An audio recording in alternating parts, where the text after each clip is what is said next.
Breaking news right now, Carrier confirming in a letter late this afternoon it will stay in Indianapolis, keeping more than 1,000 jobs in the city when they had been planned to move to Mexico.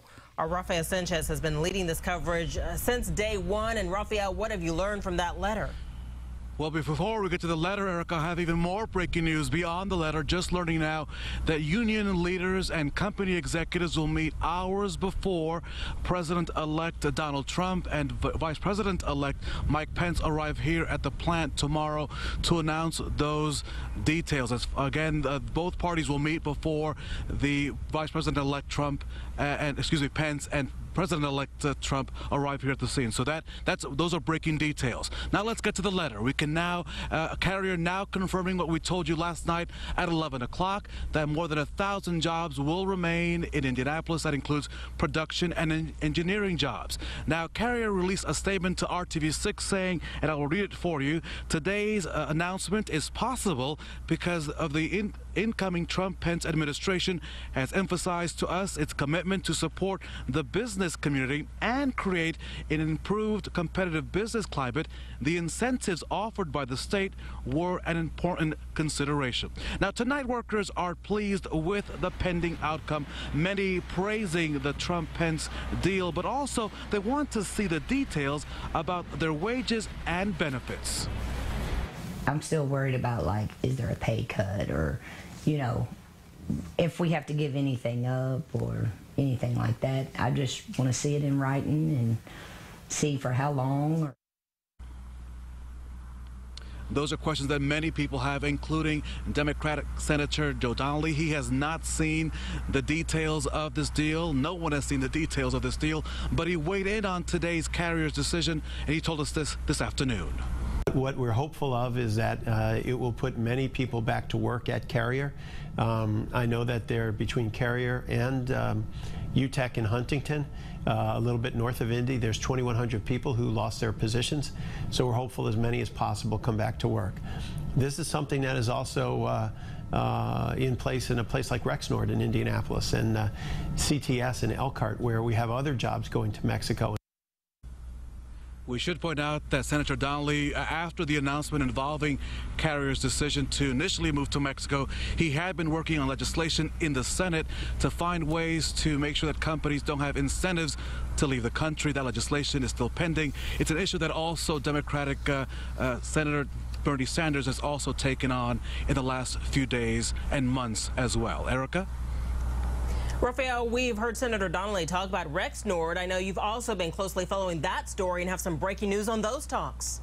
I do have more breaking news on that as well. As you know, Rexnord is just about a mile away from this plant. It would impact some 350 jobs. Rexnord planning to close sometime the first week in June. Just learning today that now there are new dates for talks between the union and the company. They were talking for the last 2 days. I'm told, using their words, the talks were productive and positive. New dates for talks are now December the 14th and December the 15th.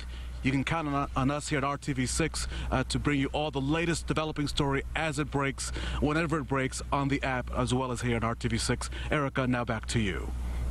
New information coming in by the second. Thank you, Rafael. And we're working for you, digging into the politics of the Carrier deal tonight. I caught up with our insiders, Laura Beck for the Democrats and conservative commentator Abdul Hakim Shabazz a short time ago to get their take.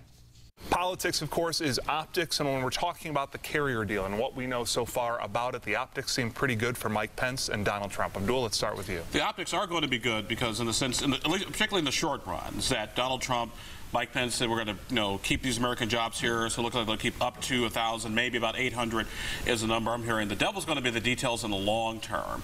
For example, you've got Carrier having success, but what about Rexnord that is just right down the street? What about other small towns, other communities that are having these same issues and problems? You can't go to every single one. So while they're going to score a major victory this week, the devil's going to be in the details of what happens long term. Too much celebration on the Republican side of things, Laura? Well, that was exactly what I was going to say. So I'm not sure. I'm not sure what happened. Maybe we're right. Friends, maybe during the holidays. Maybe we're spending too much time together. I do think that there will be a lot of celebration because it's that initial headline, that initial splash. But again, as what Abdul said, the devil is in the details. And I think it also speaks to how closely Donald Trump pays attention to the media.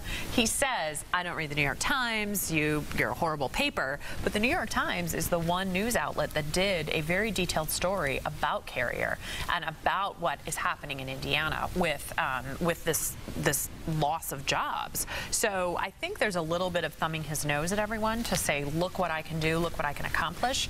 But at the end of the day, we don't know if he can replicate this all over. It also, I think, speaks to Governor Pence as he's getting ready to leave Indiana. I mean, I think he essentially left us a long time ago, but he really said there wasn't anything he could do with Carrier. There wasn't anything. Well, there was nothing you could do as governor. There's lots you could do as vice president-elect. Right, but at the same time, this is something for him, I think, that lets him leave on a much stronger note than he would have left. But there has been a lot of bipartisan work that's happened as well to try and keep these jobs here and to try and claw back what money we could from the tax incentives. Abdul Hakim Shabazz, Laura Beck, thanks for joining us. Follow us on Twitter right now at Indy This Week.